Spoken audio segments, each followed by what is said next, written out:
Welcome back বন্ধুরা। আজ আমি নর্থ বেঙ্গল এনজেপি থেকে হাওড়া যাব বন্দে ভারতের এক্সিকিউটিভ ক্লাসে। তো দেখব এখানের কেমন পরিষেবা। তো এখানে একটি সুন্দর পাদানি ছিল, যেটা আপনি কমফোর্টেবলি পা রাখতে পারবেন। আর পাশে এরকম ফোল্ডিং হ্যান্ডেল ছিল, যেখানে আপনি আপনার টি টেবিলটি সুন্দরভাবে ইউজ করে আবার ভাঁজ করে রাখতে পারবেন। এখানে লেগ স্পেস অনেক বেশি ছিল, অনেক কমফোর্টেবল ছিল।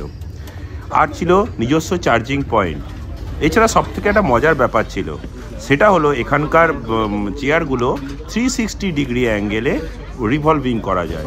ফলে আপনি যে কোনো দিনে এটি খুবই সুবিধাজনক। আপনারা যখন একসঙ্গে অনেক গ্রুপ যাবেন, তো এটি খুবই সুবিধা হবে। এরপর আস্তে আস্তে চলে এলো হচ্ছে স্ন্যাক্স। ইভিনিং স্ন্যাক্সে ছিল স্যান্ডউইচ, ভুজিয়া, আলমন্ড, জুস, টি আর সিঙ্গারা টাইপের একটা ভাজা দিয়েছিল, যে খাস্তা কচুরি বলা হয়। তো এইগুলো খেতে খেতেই বিকেল গড়িয়ে গেছিলো। তো ইভিনিংয়ে চলে এলো হচ্ছে স্যুপ, টমেটো স্যুপ দিয়েছিল। টমেটো স্যুপটি খুব ভালোই ছিল, তার সাথে বাটার ছিল, বিস্কিট ছিল।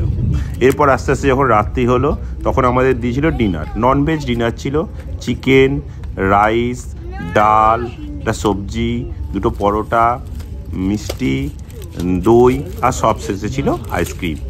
এভাবেই আমি এনজয় করতে করতে চলে এসেছিলাম আমার গন্তব্য হাওড়াতে। তো